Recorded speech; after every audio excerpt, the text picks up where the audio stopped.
Today's episode is brought to you by the Positively Grateful Resources Bundle. With a video training and dedicated workbook and some bonus personal stories, this Pay What You Want resource will guide you to a gratitude practice that works best for you. You can purchase this at positivelyproductive.com/resources. Traditional scheduling often involves assigning specific tasks to specific times, and while that can be effective, it can also feel rigid and inflexible. And it frequently causes analysis paralysis. Not everything is cut and dry.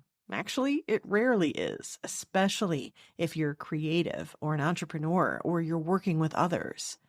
How do you know when to schedule what? And what if you're a rebel to boot and you simply don't feel like tackling a particular task at the assigned time because nobody's the boss of you, including you? And then what do? That's where themes come in. You're listening to the Positively Living podcast. I'm your host, Lisa Zawrotny, founder of Positively Productive Systems and a productivity coach certified in positive psychology and stress management. Join me as we explore ways to live a more proactive, positive life with episodes on productivity, self-awareness, mindset, entrepreneur life, habits and systems, simplicity, fun, and more.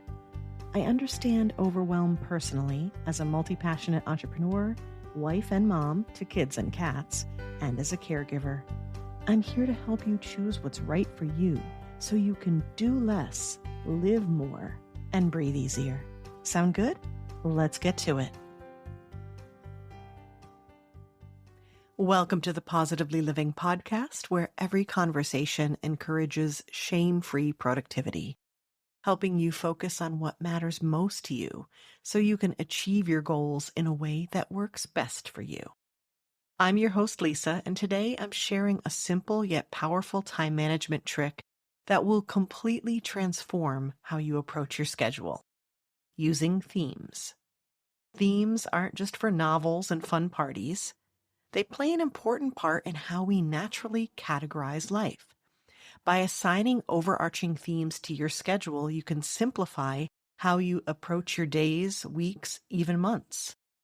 If you've ever felt overwhelmed by a packed calendar, and even more overwhelmed by trying to place more things on that calendar, this is the strategy for you. By using themes to schedule your time, you create a simplified approach that's more flexible yet focused. Themes allow for greater adaptability while still ensuring you dedicate time to key areas of your life and work. It's an approach that's actually easier to implement than most, yet more effective. Think about it. Traditional scheduling often involves assigning specific tasks to specific times. And while that can be effective, it can also feel rigid and inflexible. And it frequently causes analysis paralysis. I've seen it time and again with my clients who, more often than not, have ADHD and struggle to understand how time and tasks relate. And I experience it as well.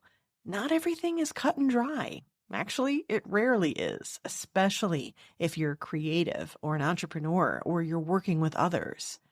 How do you know when to schedule what? And what if you're a rebel to boot and you simply don't feel like tackling a particular task at the assigned time because nobody's the boss of you, including you? And then what do? That's where themes come in. A quick note, if we work together, I can help you identify aspects of your personality and energy, and that will give us clues on how to customize your schedule in a way that works best for you. However, I will still recommend themes because they are not just a simple, effective solution. They're easy to implement. You can hear how I coach time management in episodes 83 with Amanda Acker and 124 with Lauren Yee. Both are strategy call episodes where I coach the client and you get to listen in. Amanda's is all about juggling all the things. Probably sounds familiar, right? And Lauren's is about applying a school-related theming to her time management. And think about it, schools use themes all the time. Well, she liked the idea of going to school, and that made sense to her, that structure. So we decided to put that together. And it was so much fun to coach her through this idea and help it apply to her. And as a bonus, episode 125 is a follow-up episode with Lauren where you get to hear how it worked for her. I always love a good Where Are They Now episode. So all of those episodes are linked in the show notes. Using themes to manage your time has so many benefits. Themes are simple to apply to your schedule, as I said, and they create solid boundaries and connect to other time management strategies like batching.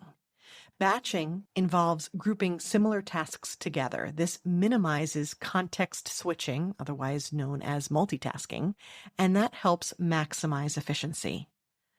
The combination of boundaries around an area of focus and grouping tasks together within that boundary not only helps you be more efficient, it keeps you from getting distracted. Here's an example. Instead of saying, on Tuesday at 2 p.m., I'll write a chapter in my book, or a blog post, or a podcast script, you might say, Tuesday is my writing day. This instantly creates a broader scope around the day. Now, within that theme of writing day, you have flexibility with focus. You can write any of those things I mentioned, write something else completely, or do things relating to writing, such as outline future content or brainstorm ideas. You can go where your brain is leading you, and isn't that a delightful change of pace? You could include proofreading and editing, research and reading. The key is that you're staying within the overarching theme of writing.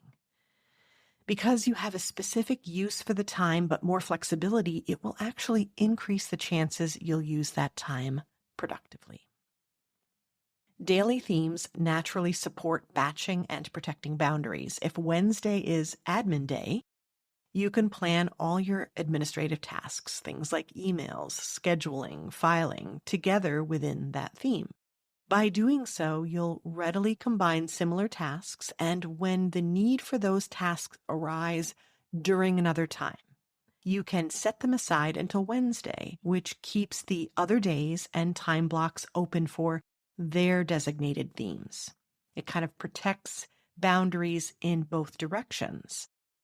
It's an effective reframe to add a task to your list and be able to say, and I will do that on Wednesday, as opposed to feeling the need to jump on it immediately, which then ends up being context switching. You're probably working on something else and then immediately think you have to jump on this administrative task. Instead, you just set it to the side because you know it will happen on Wednesday. Another benefit of using themes is that it makes it easier to prioritize. When you have a clear theme for each day or week, it's easier to see where your energy and focus should be directed. For example, for me, Tuesdays is actually my self-care day.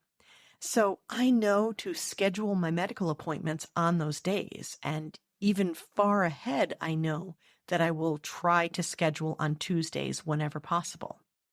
But not only that, it inspires me to choose activities on that day that will support my wellness. It encourages me to select something that is self-care related.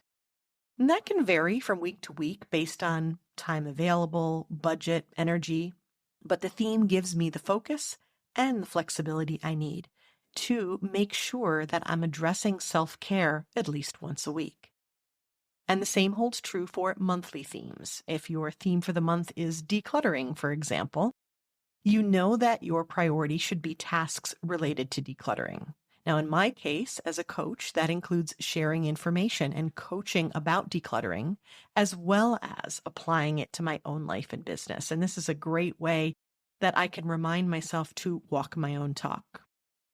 This overarching focal point helps you avoid getting bogged down with constant decisions and choices, trying to figure out which task do I work on now. And it ensures you're consistently working towards your most important goals. There's an inherent balance in all of this too. When you have different themes to focus on, you don't end up inadvertently ignoring an area or topic. Like I said, having a self-care day puts that forward in my mind that once a week, at the very least, I need to focus on self-care. Now let's get into how you can create these themes. Step one is to identify your key areas of focus in your life. You don't start with the themes per se, but what it is that you want to accomplish. Start by thinking about main areas in your life or work that you want to dedicate time to. This can also be an opportunity to identify something that maybe you have neglected. These could include anything like writing, client work, marketing, personal development, family time, exercise, rest and relaxation, all of this. It will depend upon your work and your goals. Now, I juggle family life and business along with very specific hobbies, mostly relating to music, and I have very specific medical needs. And because I'm a podcaster, recording for my show as well as recording as a guest needs to be included in my areas of focus. Step two is to assign the key areas of focus to specific themes. Once you have identified the key areas of focus, you want to assign a theme to each one with a single word, if you can, like writing or marketing, or maybe a short phrase like podcast hosting and guesting, or cleaning and prepping, or client-related work. Okay, for example, my daily themes include personal and professional themes like podcasting and self-care.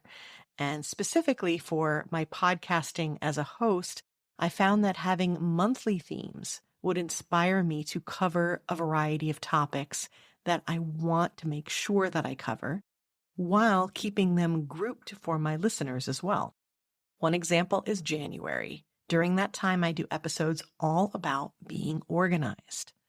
Now, this could be physically organizing things mentally, digitally. It could be decluttering, which is related to organizing. It could be on focusing, anything relating to that. And I've opted for that since it's a natural topic for after the holiday season. We're ready to get back to our routines with a fresh start. And so I support listeners with episodes that will help them focus and simplify. It seems to be a natural timing. And it also gives me lots of options for the kinds of things that I coach. I can definitely cover these topics another time as well, and it's definitely okay to repeat themes if that works for you. But January is definitely a great time for me to address these, and it's timely for everyone else as well, so it just works. Step three is to time these themes. Now you're starting to match it up to what day of the week or what month. This is where you're picking a specific time, and you can even dedicate a theme to a number of weeks or months, depending upon what kind of goal you have. The key here is to time it in a way that makes sense for you and that aligns with your priorities and your energy. You can definitely take a cue from the outside world if that works for you, like I do with January and organizing. But this is also an opportunity for you to think about how you work best. For example, Mondays tend to be a bit more of an energy drain for me as a mom. I'm actually good with Mondays as an entrepreneur, but when it comes to getting everyone ready for school and the week ahead, and with Sundays often being a family day, I need a little extra time for like administrative and planning. And I like to be able to ease into the week and make sure that I can be as proactive as possible. So I prefer to use that day for administrative work as opposed to client work. This way I'm not jumping in without warming up, so to speak. I also don't tend to record on Mondays unless it's absolutely necessary. And again, one of the points about having themes is that sometimes you have to have an exception to the rule, but the idea is to create an overarching rule that's going to help keep everything nice and simple. Step 4 would be to match your tasks to these themes. Now it's time to consider which tasks go with which category. And remember, the point of using themes is to create flexibility.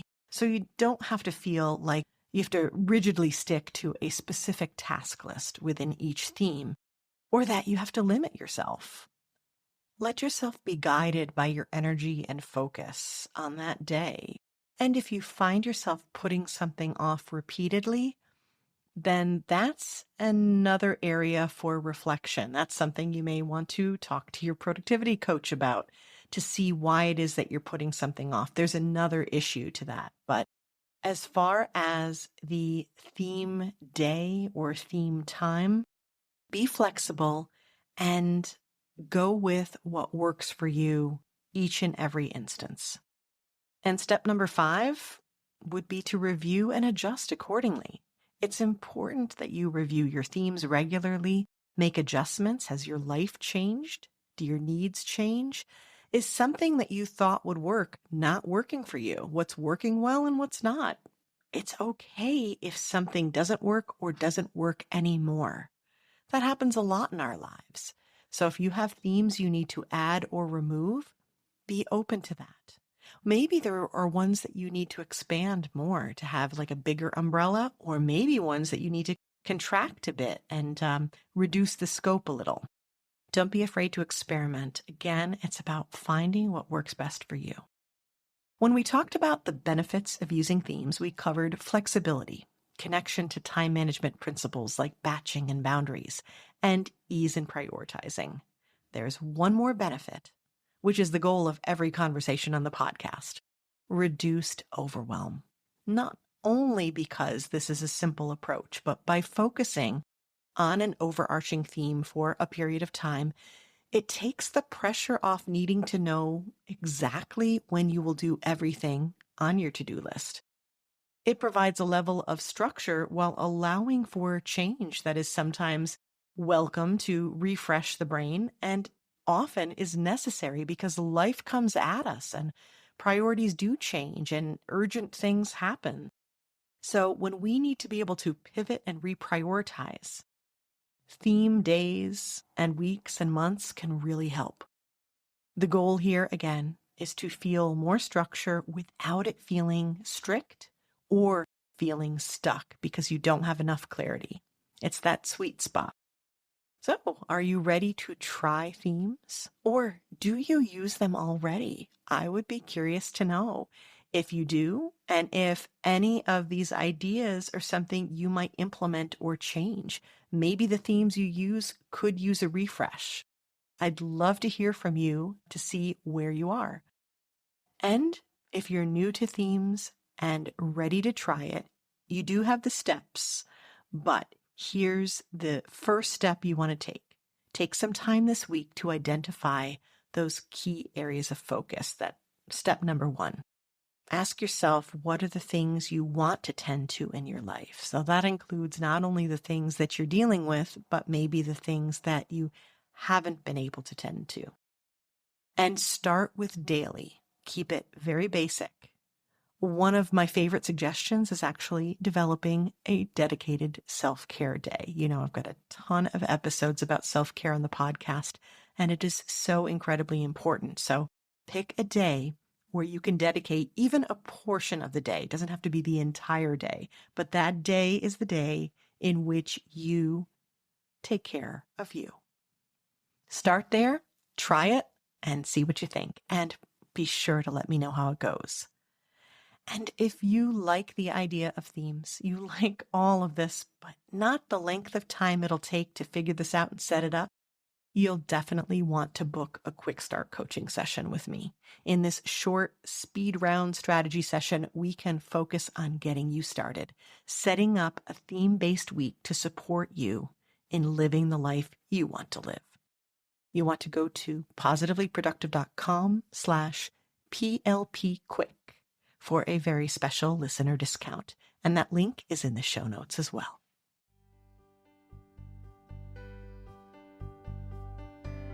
Thank you for joining me today. Your time is precious, and I'm honored you chose to spend it with me. If you have feedback or questions, you can find me through the Connect page of the positivelyproductive.com website. And if you're looking for any of the resources mentioned here, from books to products to training and more, go to positivelyproductive.com/resources.